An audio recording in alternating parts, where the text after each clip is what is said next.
Welcome to ASP MVC। Previous sessions पर हम discuss कर रहे हैं कि एक्चुअली HTML हेल्पर्स क्या है, और इस वक्त इस सेशन पर हम लास्ट उसकी कैटेगरी को डिस्कस करने जा रहे हैं जो कि कस्टम HTML हेल्पर कहलाता है।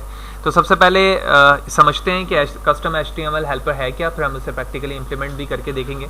एज अ नेम सजेस्ट कि कस्टम HTML हेल्पर हमें ये सजेस्ट कर रहा है कि ऐसे हेल्पर्स जो कि आप खुद क्रिएट करते हैं अपने प्रोजेक्ट के अंदर, और क्रिएट करने के बाद खुद आप उसे इस्तेमाल करते हैं, as compare to built in HTML helper. वहाँ पर हम क्या करते थे, @HTML लिखा करते थे और उसके बाद डॉट प्रेस करके जो भी डिफ़ॉल्ट उस पर मौजूद होते थे उसे रिट्रीव कर लेते थे, जैसे text box 4, radio button and so on. लेकिन इस वक्त हम क्या करेंगे कि हम खुद से क्रिएट करेंगे और उसके बाद देखेंगे कि हम उसे किस तरह से अपने प्रोजेक्ट में कॉल करके डिस्प्ले करवा सकते हैं। तो डॉक्यूमेंट पे बताया जा रहा है, you are free to create new HTML helper in ASP.NET MVC if you want to, we have some simple steps to create it. यानी कि कुछ स्टेप्स हैं इसके, वो स्टेप्स क्या हो सकते हैं। जिस तरह से बिल्ट इन के अंदर हमारे पास 2 टाइप्स थे, इसी तरह कस्टम पे भी हम 2 तरीकों से हेल्पर को क्रिएट कर सकते हैं। पहला तरीका है उसमें स्टैटिक मेथड, और दूसरा है हमारे पास एक्सटेंशन मेथड। तो सबसे पहले हम देखते हैं कि कस्टम HTML हेल्पर हम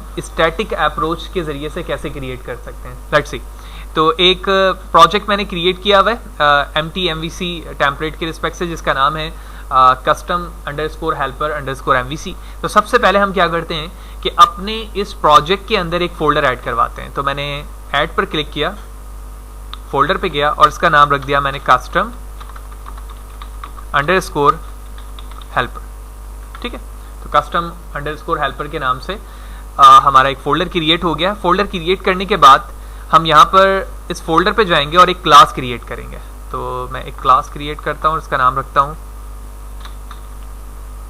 custom_helper_class.cs। एक्चुअली ये क्लास क्रिएट करने का पर्पस क्या है? एक्चुअली इस क्लास के अंदर हम ये बताना चाहते हैं कि जो हेल्पर मैं क्रिएट करने वाला हूँ उस हेल्पर का नाम क्या होगा, और उस हेल्पर से हम काम लेंगे क्या, यानी उस हेल्पर के जरिए से विजिबिलिटी आएगी क्या। यानी बिल्ट इन पे बात करूँ मैं टेक्स्ट बॉक्स या टेक्स्ट बॉक्स 4 की, तो इसके जरिए से क्या होता है कि एक टेक्स्ट बॉक्स रेक्टेंगल टाइप का क्रिएट हो जाता है। ठीक है, तो हमें यहाँ पर क्या करना है, एक फंक्शन बनाना है और फंक्शन के अंदर बताना है कि आप किस लिए कस्टम हेल्पर क्रिएट करने चाह रहे हैं और उसका पर्पस क्या है। तो हम क्लास के अंदर आते हैं और क्लास के अंदर आने के बाद मैं एक फंक्शन क्रिएट करता हूँ स्टैटिक टाइप का, और इसका रिटर्न टाइप होगा iHTML। और ये iHTML क्या चीज़ है स्ट्रिंग के साथ, वो अभी हम डिस्कस करते हैं कि रिटर्न टाइप क्या है इसका। और उसके बाद मैंने इसका नाम रख दिया लेबल, और एक इस पे हमने पैरामीटर दिया कंटेंट का। ठीक है, उसके बाद हम इसकी बॉडी बनाते हैं। बॉडी के अंदर मैंने एक वेरिएबल लिया वैल्यू, और वैल्यू को स्ट्रिंग डॉट फॉर्मेट से मैंने रिप्रेजेंट करवा दिया कि ये वैल्यू किस तरह से डिस्प्ले होगी। तो डिस्प्ले करवाने के लिए हमने कर्ली ब्रैकेट लिया, और कर्ली ब्रैकेट के अंदर हम उसके इंडेक्स को शो कर देंगे कि वैल्यू सबसे पहले कौन सी डिस्प्ले होगी। ठीक है, जिसको हम प्लेस होल्डर कहते थे, और यहाँ इसकी वैल्यू डिस्प्ले होगी, और कौन सी वैल्यू डिस्प्ले होगी, जो पैरामीटर के अंदर कंटेंट वेरिएबल लिया है ना मैंने, इसकी वैल्यू यहाँ पर डिस्प्ले होगी। और उसके बाद मैंने ब्रैकेट क्लोज किया और इसी चीज़ को हम रिटर्न करा देंगे। यानी iHTML टाइप जो स्ट्रिंग वैल्यू है, जो रिटर्न टाइप है फंक्शन की, उसी चीज़ को हम रिटर्न करा देंगे वैल्यू के रिस्पेक्ट से। तो मैंने इसके नाम को लिया यहाँ पर, और अपने वेरिएबल वैल्यू को मैं इस पर डिस्प्ले करवा दूंगा, and it's going to terminate.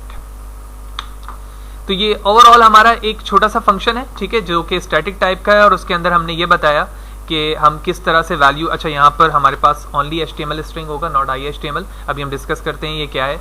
तो इसका मतलब ये हुआ, जब भी हम किसी मेथड को स्टैटिक बनाते हैं तो इसका मतलब ये होता है कि ऑब्जेक्ट बनाए बगैर आप उस चीज़ को कॉल कर सकते हैं। तो बेहतर ये होगा कि जिस क्लास के अंदर आप वो स्टैटिक मेथड बना रहे हैं उस क्लास को भी आप क्या कर दें, स्टैटिक कर दें। तो एज यूजुअल मैंने कर दिया। तो ये मेरे किसका नाम होगा, हेल्पर का नाम होगा, जहाँ पर मैं कॉल करना चाह रहा हूँ। और ये इसकी वर्किंग है कि ये एक लेबल बनाकर देगा मुझे, ठीक है, और उस लेबल के अंदर जो भी कंटेंट आप डिस्प्ले करवाना चाहते हैं वो आप डिस्प्ले करवा सकेंगे। तो अब मैं क्या करता हूँ, एक कंट्रोलर क्रिएट करता हूँ, कंट्रोलर से व्यू बनाऊंगा, और व्यू के अंदर जाने के बाद इस लेबल को कॉल कर वहां पर क्या करूंगा, एक कस्टम जो मैंने क्रिएट किया यहाँ पे हेल्पर, उसको विजिबल करा के देखूंगा कि इसके जरिए से क्या लेबल क्रिएट हो रही है या फिर नहीं। तो इसके नाम के साथ हम कस्टम भी लिखते हैं। इसकी वजह यह है कि एक लेबल ऑलरेडी हमारे पास मौजूद है लेबल के नाम से डिफ़ॉल्ट तौर पे जो होता है, तो यही वजह है कि मैंने लेबल कस्टम नाम रख दिया। अब हम कंट्रोलर पे चलते हैं और एक कंट्रोलर ऐड करवाते हैं एम्प्टी, और मैंने इसका नाम रख दिया यूज़र। एंटर प्रेस किया। डिफ़ॉल्ट तौर पे एक हमारे पास एक्शन मेथड होगा इंडेक्स के नाम से, और उससे हम व्यू जनरेट कर लेंगे। तो इंडेक्स पर राइट क्लिक किया, ऐड व्यू पर गया, विदाउट मॉडल एम्प्टी मैंने यहाँ पर क्रिएट कर लिया। अच्छा, सबसे पहले हमें क्या करने की ज़रूरत है, हम सबसे पहले रेजर सिंटैक्स के ज़रिए से बताएंगे कि जिस कस्टम हेल्पर को मैं इस्तेमाल करने जा रहा हूँ वो एक्चुअली मौजूद कहाँ है। तो मैं यहाँ पर आता हूँ, जूम करते हैं, और मैंने लिखा @ लिखने के बाद आप यूजिंग लिखेंगे और उसके बाद आपके प्रोजेक्ट का नाम, और प्रोजेक्ट के नाम के बाद वो फोल्डर जिसके अंदर आपने अभी कस्टम की एक क्लास क्रिएट की है। तो मेरे प्रोजेक्ट का नाम है ये, मैंने इस पर F2 प्रेस किया, कॉपी किया और यहाँ पेस्ट कर दिया। इसके बाद फोल्डर का नाम हमारे क्या है जिसके अंदर अभी मैंने हेल्पर बनाया है, कस्टम हेल्पर। F2 प्रेस किया, कॉपी किया और डॉट के साथ मैंने इसे यहाँ पे लिख दिया। तो इसका मतलब ये हुआ कि मैंने अपने इस व्यू को बता दिया कि जो कंटेंट में अभी इस्तेमाल करने वाला हूँ लेबल अंडरस्कोर कस्टम को, जो हेल्पर है हमारा, वो इस जगह पर मौजूद है। अब इस्तेमाल करने की बारी है। तो इस्तेमाल करने के लिए मैंने @ लिखा और उसके बाद हम अपने उस क्लास का नाम लिखेंगे। तो क्लास का नाम क्या है कस्टम हेल्पर के अंदर जो मौजूद है, ये है। मैंने F2 प्रेस करके इसे कॉपी किया। कॉपी करने के बाद व्यू पे वापस आता हूं और मैंने यहां पेस्ट कर दिया। पेस्ट करने के बाद अभी जो आपने वहां पर एक कस्टम हेल्पर क्रिएट किया है, उस फंक्शन का नाम मैंने लेबल से क्या कर दिया था, लेबल कस्टम। तो वो यहां पे लिखा आ रहा है। आपने जैसे उसको प्रेस किया और स्मॉल ब्रैकेट ओपन क्लोज की, तो आप देख रहे हैं यहाँ पे पैरामीटर आ रहा है लिखा हुआ, ठीक है। तो इस पैरामीटर के अंदर आपने वो वैल्यू लिखनी है, यानी वो कंटेंट लिखना है जिसके जरिए से आप उसको विजिबल करवाना चाह रहे हो। तो इसके लिए मैंने स्ट्रिंग है तो मैं इन्वर्टेड कॉमा में लिखता हूं और लिखता हूं हाय it is custom HTML helper. Okay, is done, terminate, और साथ ही साथ मैं अपने प्रोग्राम को इसी जगह से एग्जीक्यूट कर देता हूं, control F5। Executed, same content, ठीक है। तो क्या किया हमने, जिस तरह से आपको याद होगा कि हम डिफॉल्ट तौर पर जब HTML हेल्पर को यूज करते तो HTML डॉट क्या लिखा करते थे, लेबल। तो ये जो लेबल है इस वक्त, ये वो HTML हेल्पर है जो कि बिल्टन तौर पे हमारे ASP MVC पे मौजूद है। लेकिन जो लेबल अंडरस्कोर कस्टम के नाम से मैंने जो लेबल क्रिएट किया है, ये वो लेबल है जो मैंने अभी खुद डेलिबरेटली यहाँ पर बनाया है, जो कि हमारे थर्ड पार्ट है HTML हेल्पर का। और स्टैटिक कस्टम हेल्पर को हमने यूज करते हुए क्या किया, अपने एक लेबल क्रिएट किया और लेबल क्रिएट करने के बाद इसकी वैल्यू बताई। अगर आप इसमें कोई CSS की प्रॉपर्टी इस्तेमाल करना चाहते हैं तो गुड प्रोग्रामिंग प्रैक्टिस यहाँ पर ये रहेगी कि आप इसे डिव पे इनक्लोज करें, ठीक है, जिस तरह मैंने किया है। और जिस तरह से ओपन किया है उसी तरह से मैं इसे क्लोज भी करूंगा। और क्लोज करने के बाद आप ऊपर चाहें तो यहाँ पर स्टाइल के एट्रीब्यूट लेने के बाद आप इसमें CSS की प्रॉपर्टी इस्तेमाल कर सकते हैं। एज लाइक मैंने स्टाइल ओपन किया, स्टाइल क्लोज किया, और उसके बाद आप इसके टैग का नाम लिखें जो भी है, और उसके बाद CSS की जिस तरह से प्रॉपर्टी लगती है वो लगने के बाद भी आप उसके डिस्प्ले पे चेंजेस कर सकते हैं।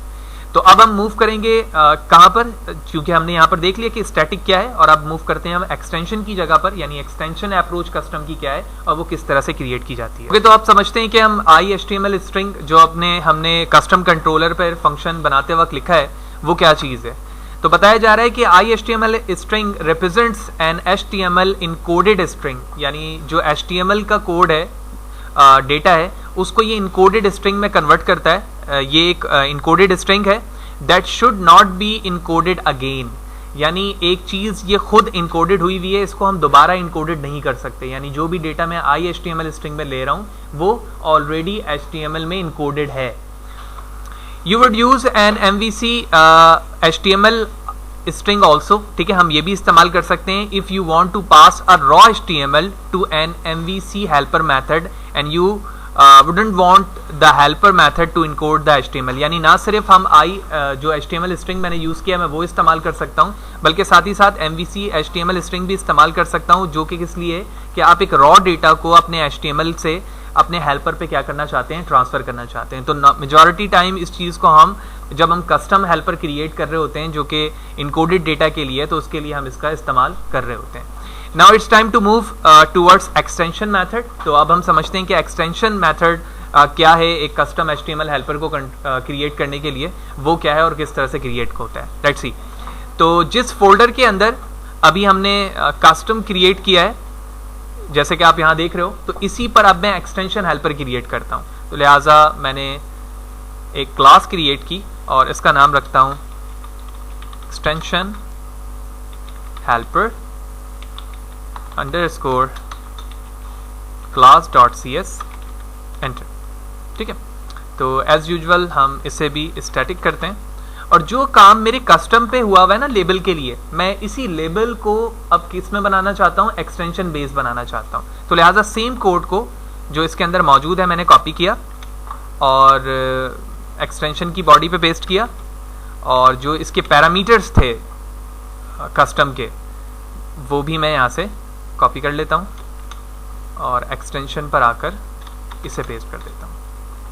ठीक है, तो as it is same content है और सेम चीजें यहाँ पर मौजूद हैं। तो अब हमें चेंजेस की क्या जरूरत है वो हम देखते हैं।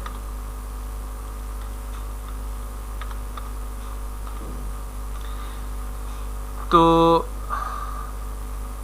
ओके सॉरी, हमने फंक्शन नहीं बनाया क्योंकि मैं क्लास के अंदर ही मौजूद हूँ, तो क्लास को मुझे ये करने की ज़रूरत नहीं है, बल्कि ये फंक्शन की ज़रूरत है। तो मैंने कोड गलत वहाँ पर पेस्ट किया। तो ये पूरा फंक्शन है, हम इस फंक्शन को कॉपी करेंगे, एक्सटेंशन पर आते हैं और इसकी बॉडी पे पेस्ट कर देते हैं। ठीक है, एज इट इज़ फंक्शन, लेकिन क्लास का नाम क्या है, चेंज है। अब मैं ये जो कस्टम लिखा हुआ है ना, इसको चेंज करके ext कर देता हूँ, ताकि हमें याद रहे कि जिस लेबल को मैं कॉल कर रहा हूँ HTML हेल्पर को, उसका नाम label_ext है। तो सेम फॉर्मेट है, वही मकसद है इसका। लेकिन एक्सटेंशन बनाते वक्त मुझे यहाँ पर HTML हेल्पर को भी इस्तेमाल करना होगा। लिहाजा इसके लिए मैं एक पैरामीटर ऐड करता हूँ, दिस HTML हेल्पर, और एज अ हेल्पर हम इसे इस्तेमाल करते हैं। और उसके बाद जो हमारे पास स्ट्रिंग है पैरामीटर, वो बिल्कुल वैसे ही रहेगा, और इसी वेरिएबल को हम वैल्यू से डायरेक्टली यहाँ कर रहे हैं, वो भी बिल्कुल सही है। तो HTML हेल्पर में मुझे H कैपिटल करना होगा, और उसके बाद कंट्रोल के साथ मैं डॉट प्रेस करूंगा, तो आप देख रहे हैं कि using system dot web dot MVC के अंदर ये लाई करता है। लिहाजा मैंने इसको ऐड करवा दिया, और उसके बिहाफ पर ये इसकी जो वर्किंग होगी वो एक्सटेंशन बेस होगी। यानी HTML हेल्पर का मकसद ये हुआ कि अब जो हेल्पर मैं क्रिएट कर रहा हूँ एक्सटेंशन टाइप, उसकी वर्किंग बिल्कुल वैसे ही होने वाली है जिस तरह से मैं डिफ़ॉल्ट या बिल्टन हेल्पर को कॉल किया करता था, यानी @HTML और डॉट। तो यहाँ पर HTML हेल्पर उसी चीज़ के लिए इस्तेमाल किया जा रहा है, और बाकी जो उसके बाद स्ट्रिंग कंटेंट है वो वही हमारा पैरामीटर है जिसमें हम वैल्यू को लिखेंगे और उसको डिस्प्ले करवाएंगे। लिहाजा ये काम करने के बाद मैं अपने कंट्रोलर पे चलता हूँ, और कंट्रोलर पे जाने के बाद मैंने एक और एक्शन मेथड क्रिएट किया। इसका नाम मैं रख देता हूँ index1, आप कोई भी मीनिंगफुल नाम रख सकते हैं। और उसके बाद मैं एक व्यू ऐड करवाता हूँ, एंड इट्स एडिट नाउ। तो सबसे पहले हमें क्या करने की ज़रूरत है, जो अप्रोच मैंने अपने इंडेक्स के लिए किया था, तो सेम कोड को मैं यहाँ से कॉपी कर लेता हूँ, इन दोनों लाइनों को। ठीक है, और index1 पे पेस्ट कर देता हूँ। तो इसकी तो ऑलमोस्ट वैसी ज़रूरत नहीं होगी। अब देखो यहाँ पे लिखा हुआ कस्टम हेल्पर, ये मेरे फोल्डर का नाम था, और उसके बाद लिखा हुआ है हमारे पास कस्टम हेल्पर। ठीक है, तो ये कस्टम हेल्पर हमारे फोल्डर का नाम है, तो सेम एज इट इज़ रहेगा, ये प्रोजेक्ट का नाम है। अब कॉल करने की बारी आती है। तो कॉल करने के लिए अभी मैंने बताया कि इसके लिए हम वही अप्रोच इस्तेमाल करेंगे जो कि डिफ़ॉल्ट का होता है या बिल्टन का होता है। तो मैंने लिखा @HTML डॉट, तो आप देख रहे हो चौथे नंबर पे वही लिखा आ रहा है जो अभी हमने क्रिएट किया, label_ext। मैंने इसको क्लिक किया, उसके बाद मैंने ओपन किया, तो आप देख रहे हैं यहाँ पर सिर्फ एक ही पैरामीटर आ रहा है, स्ट्रिंग कंटेंट, और जो पहला HTML हमारा हेल्पर था वो इसके लिए रिजर्व था, जो वहाँ पर मैंने आपको बताया। तो अब मैं यहाँ पर लिखता हूँ, hi this is extension HTML helper in custom type, okay, and finally terminate. Zoom out करता हूँ, डायरेक्टली यहीं से रन करता हूँ ताकि यही व्यू को इसी व्यू पर एग्जीक्यूट हो, और अब हम देखते हैं कि इसका आउटपुट वैसे ही शो होता है या नहीं। It's done. आप देख रहे हैं कि जिस तरह से हमारे पास इंडेक्स 1 पे चीज़ें शो हो रही थी, कुछ CSS की प्रॉपर्टी मैंने ऐड कर दी है यहाँ पर, तो उसकी वजह से वो डेटा हमारा बिल्कुल वैसे ही आ रहा है, और इंडेक्स 1 के अंदर भी हमारे पास वैसे ही चीज़ें शो होने लग गई जिस तरह से उस पर हो रही थी। तो इस सेशन पर हमने देखा कि एक्चुअली जो थर्ड हमारे पास कैटेगरी थी कस्टम की, कि वो क्या है, किस तरह से वर्किंग होती है उसमें। जिस तरह से हमने इनलाइन HTML हेल्पर देखा, उसके बाद फिर बिल्ट इन पे तमाम कैटेगरी देखी, एंड एट लास्ट हमने देखा कि कस्टम पे स्टैटिक और एक्सटेंशन अप्रोच क्या है और किस तरह से हम अपने प्रोजेक्ट के अंदर कस्टम तरीके से इन दोनों अप्रोचेस को यूज़ करते हुए HTML हेल्पर क्रिएट कर सकते हैं।